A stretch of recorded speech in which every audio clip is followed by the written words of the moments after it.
What a fantastic intro to a fantastic franchise. Hello everybody, this is the first video in a two-part series. The premise is that I've been playing Dungeon Siege since I could read and decided to speak about the franchise for 2 hours. The first video will entail a critique of Dungeon Siege games 1, 2 and 3. I will delve into what they wanted to capture, how they achieved it, and whether they achieved it. I won't be covering every detail, perhaps to your disappointment, but the video is already as long as it is. The second video will help me talk about ideas for a Dungeon Siege 4. I think the second video especially appeals to those who have not even played Dungeon Siege games, those who look for alternatives to skill spamming games and dialogue spamming games. I strongly advise you to watch this video first, however. I believe Dungeon Siege offered a substantially unique approach to design a party-based hack-and-slash game, and the formula should be revived by any means necessary. This isn't because Dungeon Siege was the best game of all time. I'll leave my nostalgia aside and reject that claim. What I can say is that amidst number inflation simulators such as Diablo, Path of Exile, Grim Dawn, and Torchlight, amidst party-based story-oriented games such as Dragon Age and Pillars of Eternity, and amidst other formulas that have hooked their players with their combat, story, or both, Dungeon Siege offers yet another unique formula, which had better be revived already. I will briefly follow the main quest until the player reaches their first town, then start talking about core mechanics and gameplay choices. There will be some spoilers ahead, but veterans of Dungeon Siege would agree with me if I say that the story is really not that important, and serves only to supplement the gameplay. The same treatment will apply for the second game as well, where I will inevitably have to compare both games in some way. Story in the second game is far more involved, but I still don't think I have any major spoilers. I will try to spend as little time as possible with Dungeon Siege 3. While the game itself is average with occasional funny dialogue moments, it is by no means a Dungeon Siege game, and every sane fan of the series would consider it a spin-off at best. And this already sums up 95% of Dungeon Siege 3. I suppose there's something here for everyone, though my comments might be hard to follow if you haven't played the games. I will support the gameplay footage with charts, texts, examples, and calculations, so I think keeping up will be easier. Two final notes for the series veterans. Firstly, I won't be talking about the expansions, Legends of Arana and Broken World, or the PSP game, Dungeon Siege Throne of Agony. I want to take a look at the core design philosophy of Dungeon Siege, and while Broken World and hybrid classes sound relevant, I won't be talking much about them either. And second, you most probably will disagree with me at certain points. I can only get so much objective before my biases start seeping in. Regardless, I think the second video, where I compare and propose gameplay mechanics for a potential fourth game, will be to your liking. There I will try to approach a fourth game from as many angles as possible. But without further ado, let us start where it all started.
My story of meeting Dungeon Siege serves as a nice allegory for what the game was about back in the day.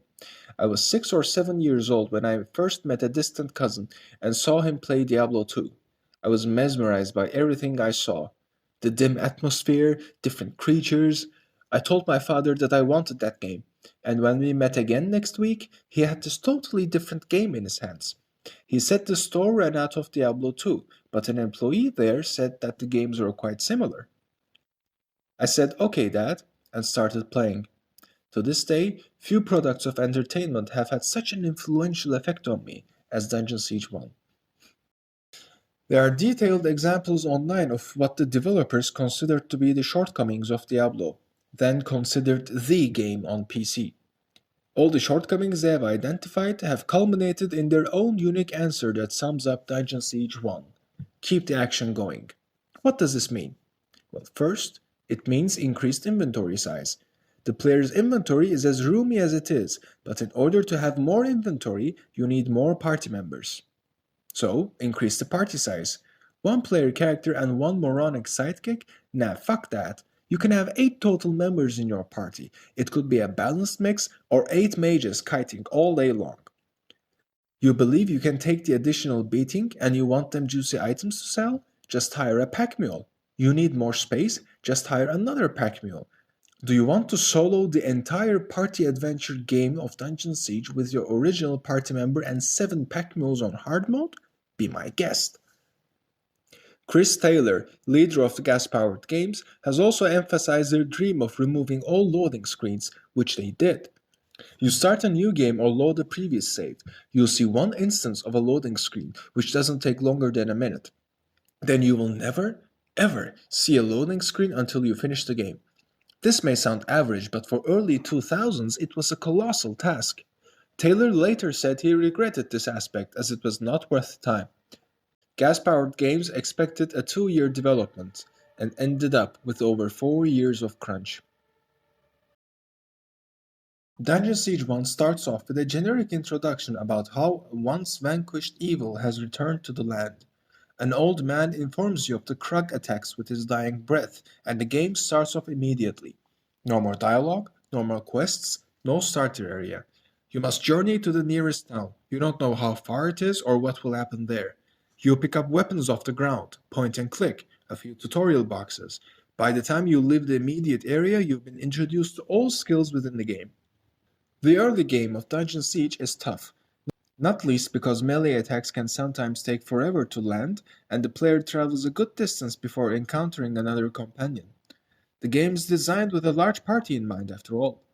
There is one side quest in an early area, but it doesn't distract you from the main objective, which is kill enemies as you go from point A to point B. Amongst all this, the player is still somewhat in the dark. They're killing mobs left and right. The items you pick off the ground are a bit trash. You have little idea what strength, dexterity, and intelligence do over the long term compared to your weapon skills. The map progresses seamlessly as you move from one forested area to the other.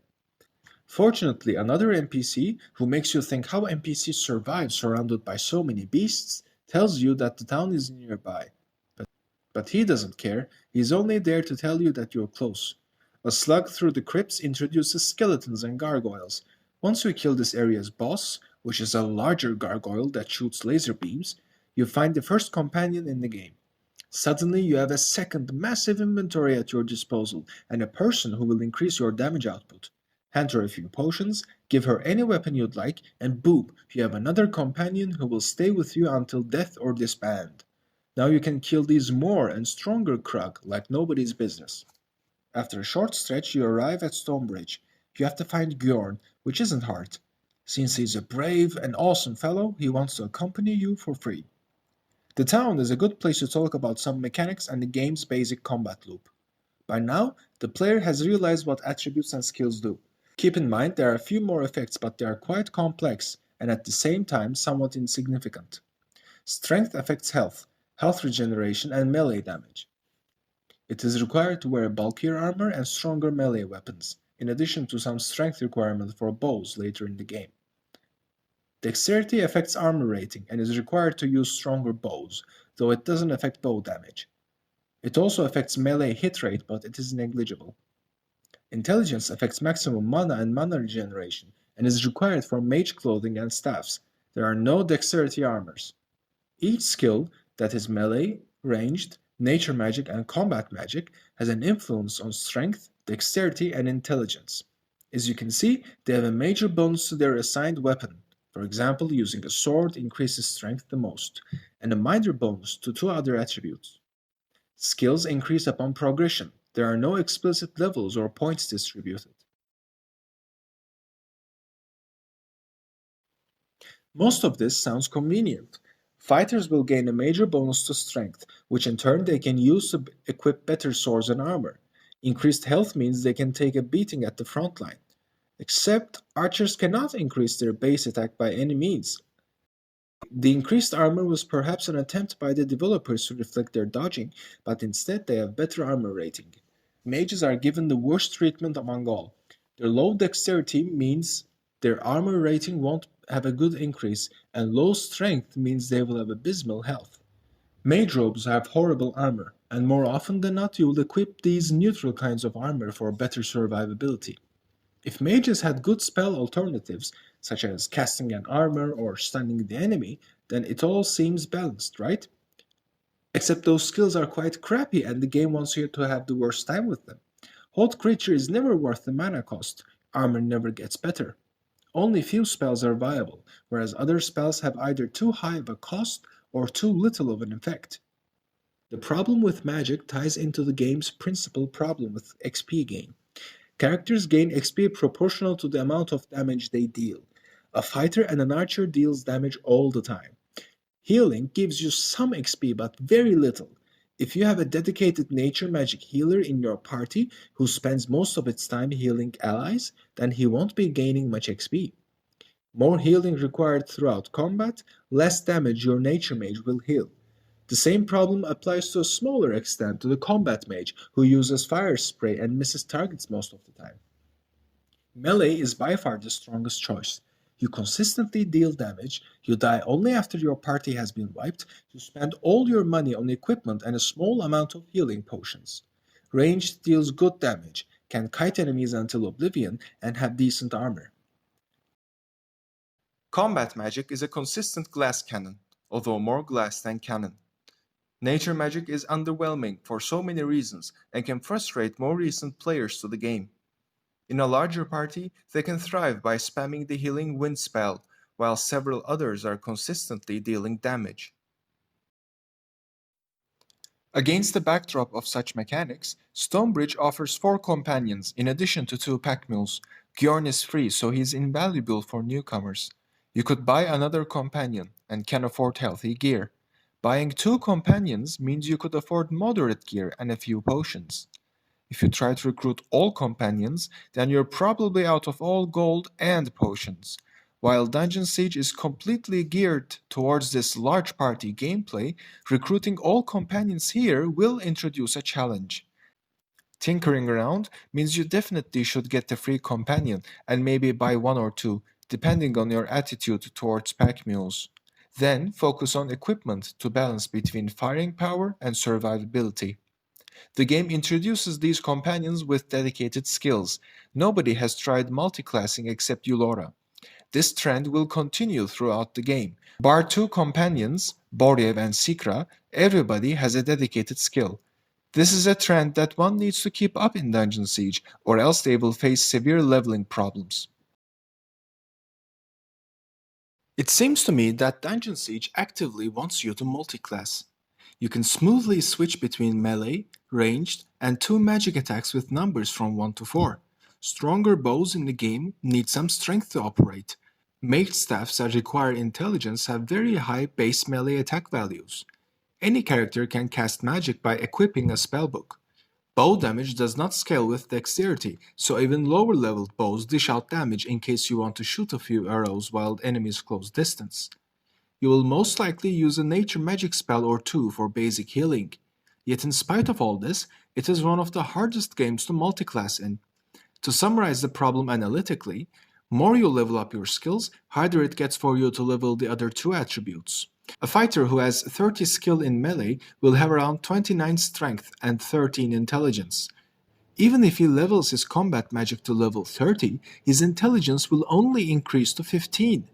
And even if you look at clean slate characters, where one dual classes between melee and nature magic, it doesn't look better. On the other hand, what happens during combat is that on harder difficulties, you might often find your companions shooting bows before entering combat, or finish enemies off with some kiting to conserve health and mana. Doing this doesn't give you a huge damage drop off, as dexterity doesn't have an effect on bow damage anyway. The high base melee damage of mage staffs come really handy if you want mages to conserve mana by switching to melee. Multiclassing during a fight is encouraged and sometimes even necessary, but long-term multiclassing harms your character's growth significantly. Maybe that was the main intention. At any rate, you've sold off your loot and re-equipped your party with new items. You've searched around the town, but there aren't many quests to be found. In fact, there isn't much to do here, besides recruiting companions and gearing up. Bjorn has already given you the next main quest, which is to go to a larger town to raise a bigger alarm that the Krag are attacking. You must journey to the next town and kill the enemies on the way. The player by now has completed the first cycle of the game's core loop. Go from one trader to the next and kill enemies in between. There are no shortcuts, no teleporters, no secret traders unless you accidentally missed one. If a party member loses all health, they fall unconscious, stay down for too long, and they are dead. Death of all party members, you need to load an earlier save, which might be from a minute ago or from a dungeon ago. Your travels take you from one location to the next. You enter the Glitter Delve mines, only to exit to a snowy landscape. A few hours later, you arrived at a swamp, which if you look carefully at the map, you can see it is where all the ice melts and stays. You roughly follow this map during gameplay, so you enter this tree. Out of nowhere, you encounter robots, miniguns, and helicopters, but I don't think they've ever felt out of place. Each area has plenty of monsters to kill, chests to loot, maybe one or two secret areas with a side boss. Each dungeon section ends with a boss fight, after which it takes you around 5 minutes to reach the next trader, sell your loot, buy new items, and move on. All of this happens without any loading screens. You transition from one area to the next seamlessly. The amount of time you spend in dialogue and returning quests in the entire game doesn't exceed 2 minutes. Dungeon Siege is a hit or miss for many players. The miss part is usually associated with too little player interaction, as there isn't much to do besides clicking and waiting. There is little investment in the story. By the time you get to Glacier, which is I'd say 20% of the game, you might already be too bored by what it offers despite your party size. You don't really have anything to do as a fighter or an archer. There are no skills. There isn't anything in combat besides deciding which enemy to attack first and when to pull out. Party members automatically attack enemies if you leave them be. You can set commands so that they target weaker or stronger enemies. Enemies don't get any more complicated, only their health and damage increases. Melee and ranged has one attack, while mages have several options at the cost of tons of mana potions. If you want to kill enemies and level up all day, there are plenty of games that do it better. If you want a linear world, then you are most likely after a good story, and Dungeon Siege is definitely not your place to be. So, what is the allure of Dungeon Siege? Why have so many people fallen for it, despite the game staying under the radar for most of the time? The game becomes more than the sum of its parts as you progress through it. The developers achieve their goal of keeping the action going. Rarely do you idle around and wonder where the enemies are at. Your path is set and true. Sounds of clashing metal and shrieking monsters soar from the skirmishes against hordes of enemies.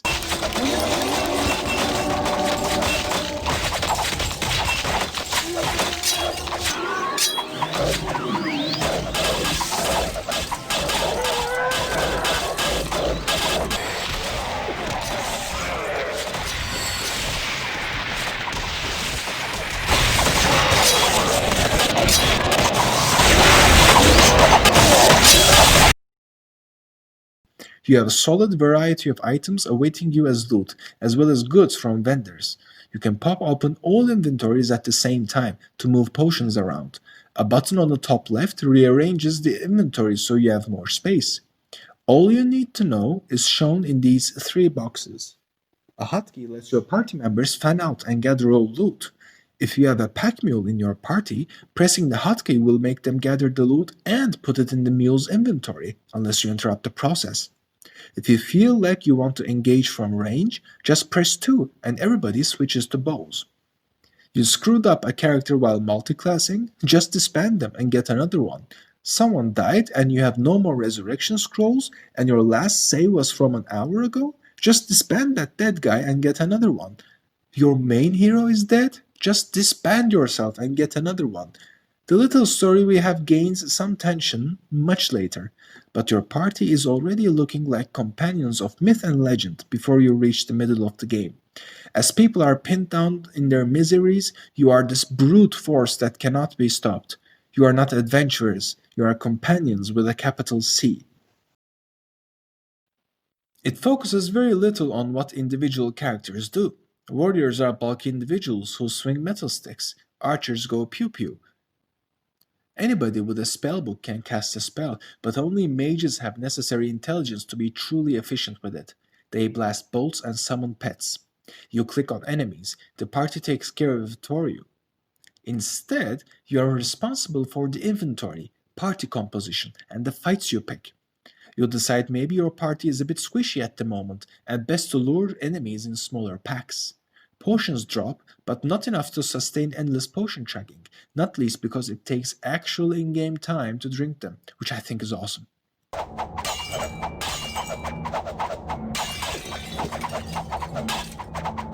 You've encountered Phaedriel. She's a terrific archer with a nice strength boost. How much is it worth to buy her, given your current party and gold? You cannot go back and loot more, all enemies are dead.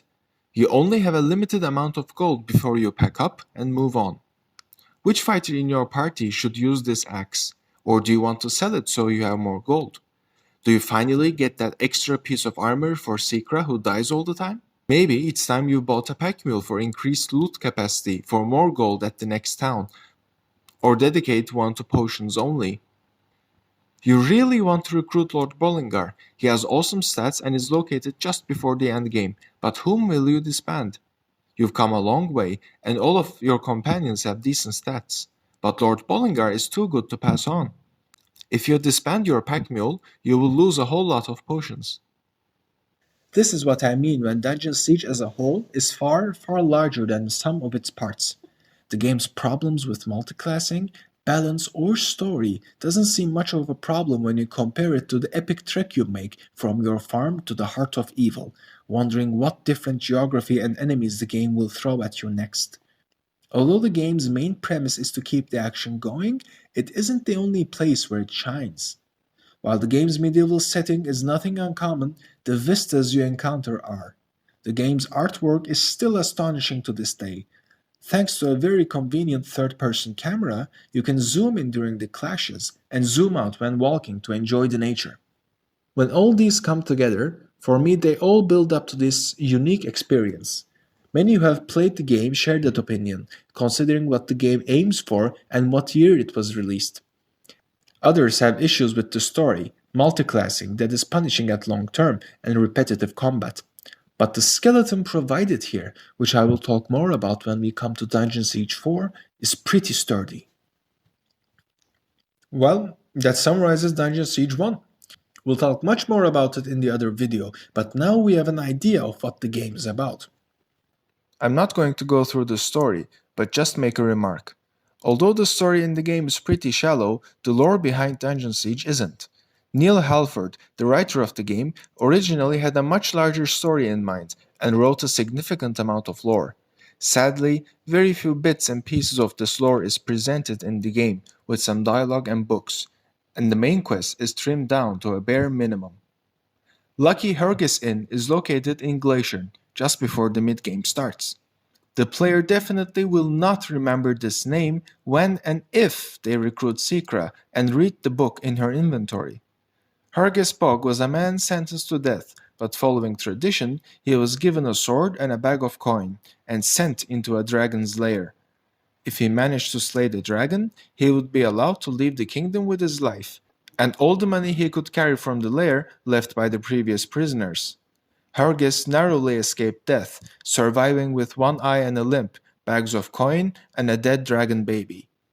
He was then allowed to leave the kingdom. Many such relics of lore exist within the game, made almost impossible for players to find them. I don't think there's anything to add critically by discussing the multiplayer and the expansion pack. although multiplayer will be a topic on its own for the Dungeon Siege 4 video. So far, we've only discussed Dungeon Siege 1 without making any suggestions to the game design. Before we start making any additions and removals to an 18-year-old game, we have to speak of its 15-year-old little brother, the sequel.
Dungeon Siege 2 was released in 2005, 3 years after the first game. From the get-go, the game is very different from Dungeon Siege 1. There is now race selection at character creation. All races have different effects. Players of Dungeon Siege 1 will be amazed to see that the half-giant starts with +6 strength, as gaining 6 strength took them several hours in Dungeon Siege 1. In retrospect, it is good to ignore the attributes as they increase significantly faster than actual skills in this game. 5% mana regeneration for elves is good for anyone who wants to cast spells, while 10% death magic resistance for dryads is pretty lackluster. Humans are the best race to pick in my opinion, as they get 2 free skill points and chance to find magical items. What do the skill points mean? The player doesn't know yet. Watching the intro for the first time, you can only connect very few dots to Dungeon Siege 1. The only familiar name is Azunai, who was referred to as a deity before, but nothing else. There is no mention of the Kingdom of Ebb, but the story is far more involved this time. Azunai, who is now worshipped by humans, fought against Zaramoth the Unmaker. The latter's sword clashed with the former's shield, the shield shattered, and from the emerging flux of magic a new age began. Valdis, a warlord who has retrieved the ancient sword of Zaramoth that shattered the shield, now wishes to conquer the land. The revised main theme plays as dragons carrying wagons accompanied by harpies are flying to a location, presumably to invade. The game begins and you emerge out of the wagon, alongside other mercenaries. You see the creatures from the intro shouting orders at you. You start as part of the bad guys. This invasion serves as a tutorial for the player. You are accompanied by a friend whose gear you casually steal from him because why not? Officers explain different types of weapons. Different encounters accompanied by different messages explain different game mechanics. A famous elf from your hometown fights for the other side. There's drama. Midway through the tutorial, you start encountering beefy lads and destroy them with your powers. The music played here is identical to Dungeon Siege 1's final battle theme, which I assume was intentional. And it's just my emotions.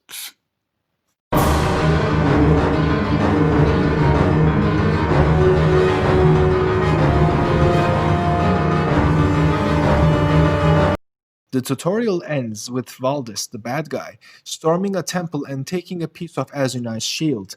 He already has the sword of Zaramoth, and now he wishes to unite the shield for himself so none can oppose him. Everything is great until our friend screws everything up. Congratulations, Voldis. We have completed our task. When can we expect our pay? Look out!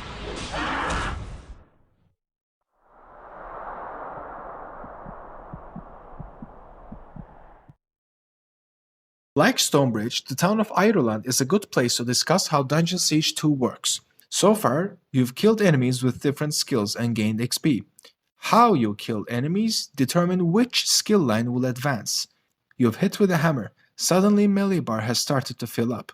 You see green and orange spells corresponding to 2 magic classes. But there's this other yellow bar here that reflects your character growth. you have an explicit level. You have a section called Specialties, where you can spend your earned skill points. Each time you level up, you gain a skill point. There's a skill tree for each skill that unlocks as you level up and spend points. Through a combination of different skill point allocations, which you cannot respec, you unlock powers. These are special abilities that charge during active combat. Each power has its independent level that can be upgraded with further skill point unlocks. While some powers can be cast with any weapon from that skill, such as bow, crossbow, and throwing for ranged in general, some powers require specific weapon subtypes. Any ranger can use take aim, but only throwing can use shrapnel blast. As with ranged, you can split melee into two-handed, one-handed shield, and dual wield. With magic, things are a bit different. Swords and arrows all count as physical damage, but a combat mage can use fire, lightning, or death spells, each a different category of damage corresponding to a different resistance. Their skill tree reflects this, as there are unlocks that increase your mana or overall damage, as well as unlocks that increase specific fire, lightning, or death damage. Fire hits the hardest, but also casts the slowest. Death magic casts are fast, but the variance in damage output is far greater. Further down the line, you can give points in unlocks that give chances in lightning attacks bouncing off target, death magic that can heal you, or fire magic that causes burn over time. Finally, nature magic users can spend points that increase their ice attack, the power of their buffs, or their summons. Warriors and rangers don't require anything to attack and can do it endlessly. Mages can deal great damage at great distances at the cost of spending mana.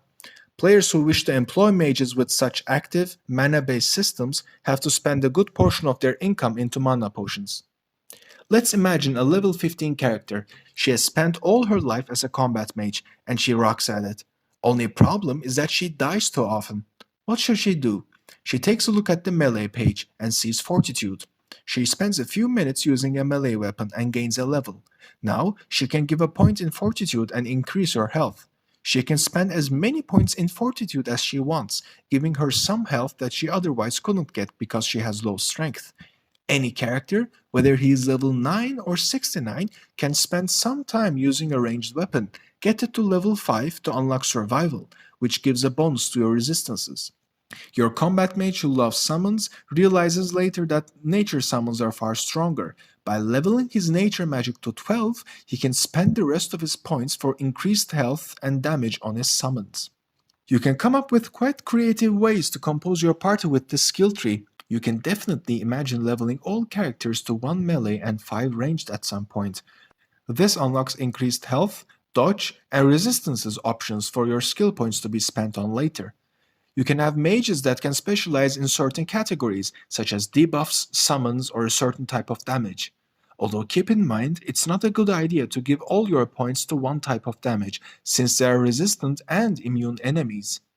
If you have a tank that uses provoke to taunt enemies, he can make good use of dodge and survivability. It's a good idea to give a few points to some core passives, as you get a great jump with initial points. In Irulan, you are introduced to 2 companions, though you can recruit only one of them. Dungeon Siege 2 has a limited approach to its party size. You can initially get 2. You can then unlock the 3rd and 4th slots by spending money on it. The 5th and 6th companions unlock only in the later 2 difficulty levels, where these levels of difficulty, Veteran and Elite, are just the replays of the original game, scaled now at your 40-ish level. One companion is a Dryad Archer, and another one a half-giant fighter. Darrow has a point in nature magic and Lothar in combat magic, so they can be switched if the player wants. In the earlier levels of Dungeon Siege 2, combat is much more unforgiving. Even fighters are susceptible to be taken down in a few hits. While these stupid Haku are easy to hunt, a short bit later they are accompanied by spearmasters and shamans. You collect only a few pieces of gold, items drop only sometimes, your options are limited, so is the amount of health and mana potions, especially considering you keep chugging them. In this game, pressing 1 does not immediately heal you, but starts quickly to regenerate health. Any taken damage reduces the maximum amount restored, so it can quickly feel as if you never drank one in the heat of combat. You pop Brutal Attack to take down a boss quickly. Daryl uses Gravity Stone to stun enemies. Powers really have a significant effect on the battlefield and have different recharge rates depending on the power. Invincibility has a much slower recharge rate than Provoke because it is far more powerful. Cutscenes are no random occurrence, and you often enter in dialogue with many NPCs. The main quest is frequently updated, and you are introduced to side quests. A while later, find yourself wiped out. Time to load an earlier save.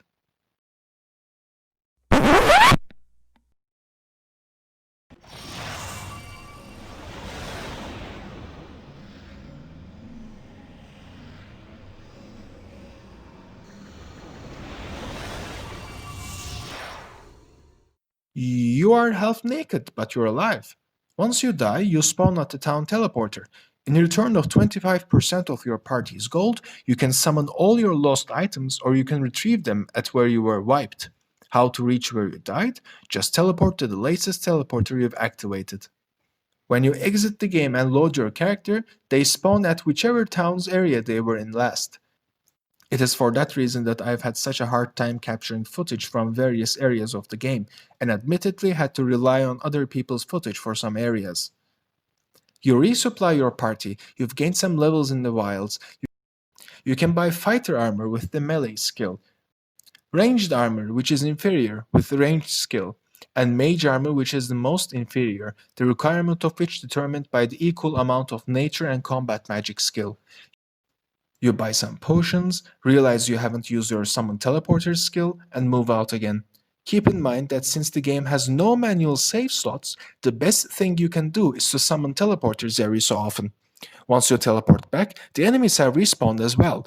When you leave an area, enemies return. This suddenly explains why the loot drop is so crappy. Doing the same area over and over again would yield quite the handsome loot.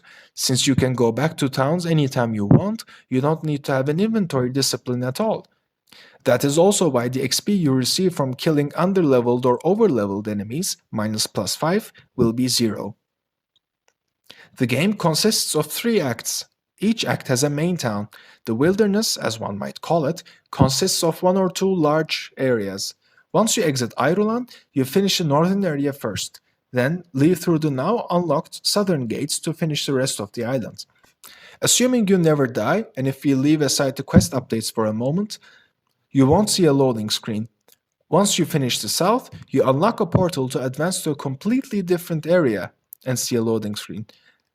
Unless you die or teleport back, you can finish this entire area without any pause except a few cutscenes. Then Act 1 is over. The same treatment applies for the later acts. All towns have this one and other gate to them. You complete one side, reach a dead end, then move on to the other side.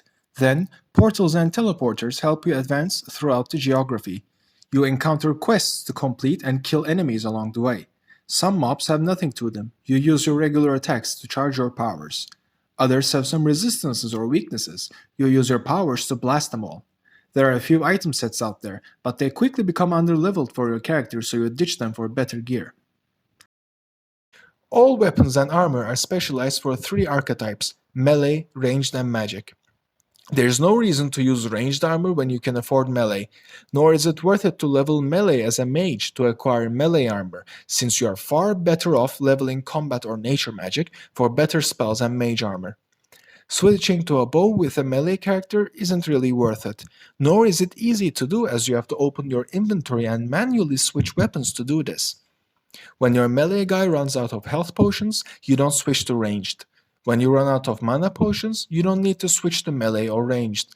You just summon a teleporter, sell your loot, buy more potions, and go back. So the first step for the player is to ask which fighting style they like the most. Then, by choosing a weapon subclass, they come to fulfill certain roles on the field. Every class has the means to be a single or multi-target damage dealer, or act as a support player. Now this chart isn't perfect, but it paints a good picture. Ranged for one is a bit sloppy, because important ranged powers such as Thunderous Shot are not mentioned here, and throwing has bleed damage, which also makes it good for single targets, I guess. The game gives plenty of time for melee and ranged users to decide on their role, as weapon styles such as throwing and dual wield are unlocked after level 5. Mages have a decision to make when the game starts, as nature and combat magic are two entirely different schools of magic. Thankfully, they both receive points in intelligence, so it is mitigated somewhat. As you level your party, you will think on how to realize their roles better. If you have a dual-wield damage dealer, then you should just spam waves of force all day long, give points in faster recharges, and remind yourself to pick points in dodge and survival to endure at the front line. You could still increase nature magic or use single target powers, but it would be quite suboptimal. As a mage, you have to ask yourself when or whether to invest in summon passives, for example, instead of spending skill points someplace else, depending on your role. Looking at the skill system as a whole, it looks modern and varied enough. The game isn't just point and click anymore, as powers are important. Leveling doesn't only affect items and attributes because you have skill points. Because the game is tied to exponential XP increase, it admits to its shortcomings with multiclassing and now includes skill points. Any multiclassing is realized depending on your role. If you are a two-handed fighter, then you don't really have much to do besides giving some points in dodge and survival. If you have a hybrid mage, you will have a nice time spending back and forth between two skill trees. If you have a nature mage in your party, you don't really have a reason to level nature magic with a tank for better healing. You already have a healer.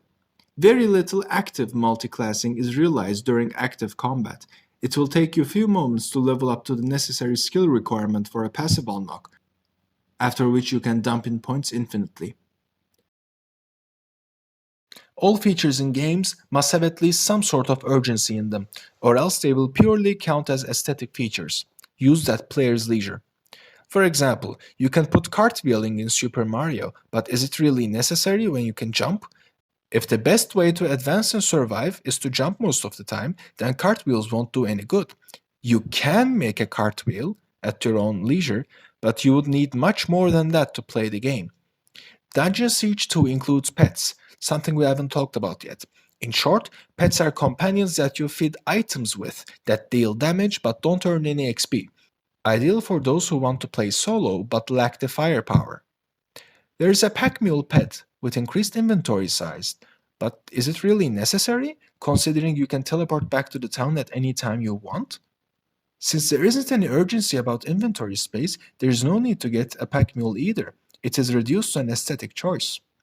You could say it reduces the amount of times you teleport back to the town, but I disagree. Potions and item drops aren't plenty anyway, so you'll be frequently back to the towns for buying potions, especially in the early game. Why waste a companion slot on a pack mule then? Now here's when I start to get biased.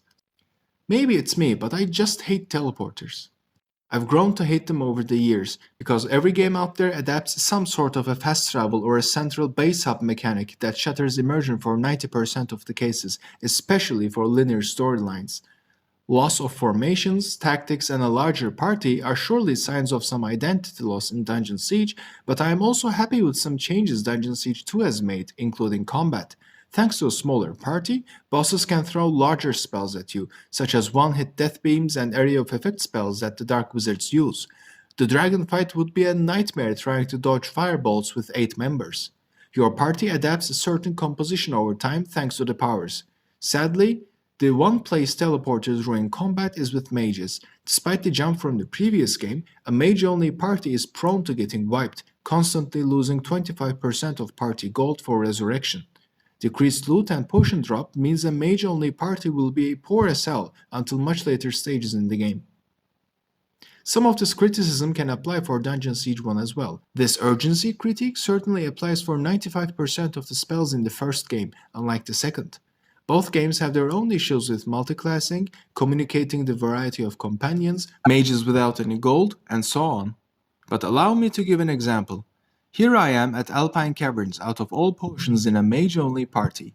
There is no teleporter, no trader around. I cannot go back and kill more enemies. I may be stuck here after all. Do I run to the next town, hoping that it's nearby, or do I load an earlier save? Dungeon Siege 1 is tough, it takes no prisoners. You really have to think on certain things, whereas in Dungeon Siege 2, anything goes, because the lack of urgency reduces all skill points, combat, and powers into aesthetic choices. You realize that so much hard thinking on which points to spend, which item to wear, Which role to play out doesn't matter much. The game is so accommodative because how efficiently you can utilize your powers and how easy it is to grind for an additional level or teleport back. Now hold on. Surely I can backtrack to the previous town, sell my current loot, buy some potions, and then move forward. To which I would say, of course. And by saying of course, I defeat the whole purpose of my urgency argument, I know. But there's a large difference between a constant stream of teleporters that you encounter and the whole game being based on this, and doing that 1 hour long backtracking in Dungeon Siege 1. Now, I admit I cannot properly imagine how playing Dungeon Siege for the first time feels like. It's impossible. I've sunk hundreds of hours into both games over a span of almost 20 years, each time refreshing my memory, each time learning a new thing, each time memorizing more quotes and soundtrack. But Dungeon Siege 2 is a relaxed, conform experience that plays well, but that's it. Its graphics and sound effects are again amazing. The second game follows the first one's footsteps in taking you from one interesting location to the next, facing different enemies accompanied by a different soundtrack. Its only unique appeal, in my opinion, is the merger of decent party size and active, real-time hack-and-slash combat, a trait only properly shared by its predecessor. Games such as Diablo are limited to one member and maybe a mindless companion. They are action-packed and care little about the story. Their later levels are the Allure, where you dish out 6 billion damage per second so that an item drops that gives you an additional billion damage per second. Then, there are some games with a decent party, but they are very story-focused, and action is not part of the selling point. People play Dragon Age because of its story. Combat serves as a means to progress that story. Infinity Engine games and Pillars of Eternity have a large party and active combat with pause, just like Dungeon Siege, but it is far more story-oriented, and its combat, built upon Dungeons and Dragons, is too much tactical. Divinity 2 Original Sin has amazing story and amazing combat. Alas, it is turn-based.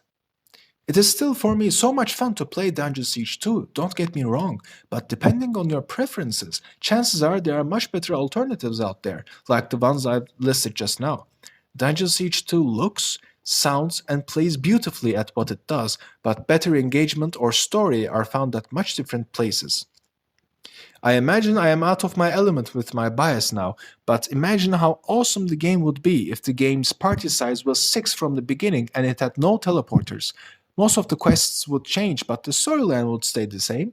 You enter Warden Celia's servers and start doing a few small areas that keep looping back to Irulan.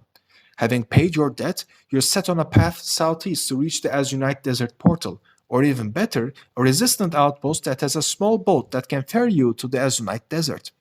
Loading screens or interruptions wouldn't be an issue, because the game already has opted for this anyway. Maybe I'm just talking out of my ass, but that's just how I view Dungeon Siege identity. Imagine the trek you make from the Graelyn beaches, first to your hometown of Amanlu, then to Zaramoth's Horns, encountering vibrant figures on the way such as Finala and Vix, or sorrowful ones such as Tar and Lothar, in a seamless, teleporter-ridden, treacherous world.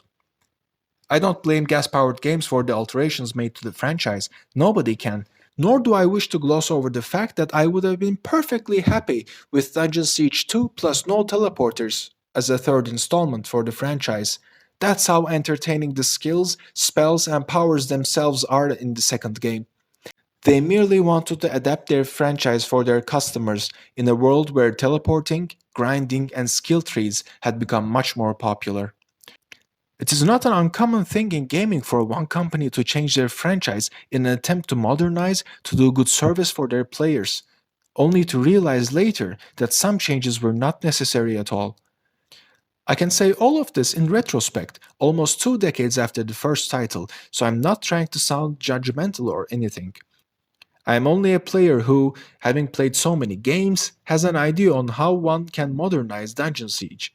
More than that, I'm a player who believes that Dungeon Siege is the game we need today. A note on the expansion. Broken World adds 2 hybrid classes that have spells which allow you to split your XP between melee nature magic and ranged combat magic. But are they a solution, really? In the first game, multiclassing is done naturally when shooting arrows or finishing with melee staffs. In the second game, it is done by spending a few skill points in other skill trees, depending on your role. Hybrid classes only extend that system a bit further and don't make it much better. We'll discuss multiclassing in the next video, but for now I can say it's a better idea to adapt the gameplay and classes themselves instead of introducing a finite amount of hybrid classes. I've sounded quite negative when speaking about Dungeon Siege 2 compared to the first game. I will rectify some of that negativity in the final chapter.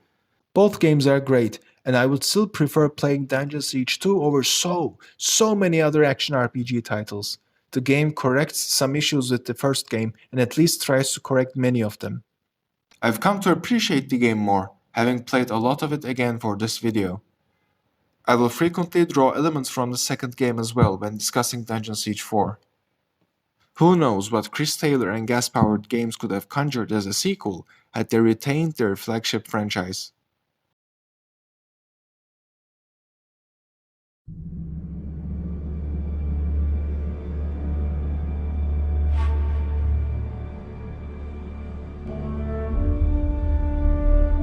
In 2010, the name rights of Dungeon Siege were sold to Square Enix by Gas-Powered Games, and they have commissioned Obsidian Entertainment to deliver a Dungeon Siege 3. The game was released in 2011, 6 years after the release of the second game. One crucial element imposed by the publisher on the developer was that the game would be released on consoles as well, forcing Obsidian Entertainment to change the real-time strategy skeleton of the game. People disagree on how good or bad the first two games are, but the community is well united in denying that Dungeon Siege 3 is a Dungeon Siege game. The reason is quite simple. Dungeon Siege is a party-based hack-and-slash game.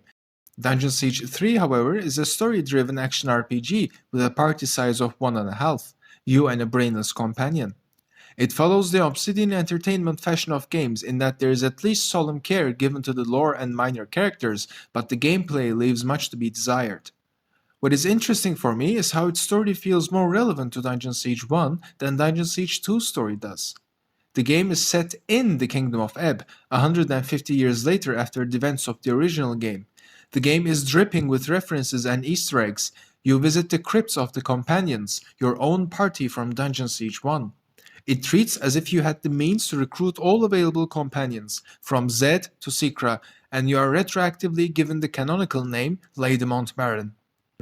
While I hated Obsidian back then for butchering the party hack-and-slash gameplay, I was smiling like an idiot during most of the dialogue. Remember Stonebridge? The game accounts for the defeat of the goblins and their integration to the human society. Another example, following Obsidian fashion, is when a Krug starts making Krug noises, just as you'd expect, but then starts speaking regularly. He's just an ugly man with phlegm in his throat. How did you wind up behind these bars? Krr! Krr! Are you being treated well? Krr! Sorry about that. Seems the rattle in my lungs gets worse every year. You were asking about my treatment here? Just fine, thank you. Unfortunately, that's all I can say about Dungeon Siege 3, as the rest doesn't really serve our purpose. I've enjoyed that game mostly because of its references, not because of its abysmal camera, janky combat, pre-select characters with classes, and the lack of a true party. Some boss fights were quite the challenge, as a smaller party size means the game expects you to maneuver more and micromanage more towards the endgame, following the direction of the second game. And I think we can stop here.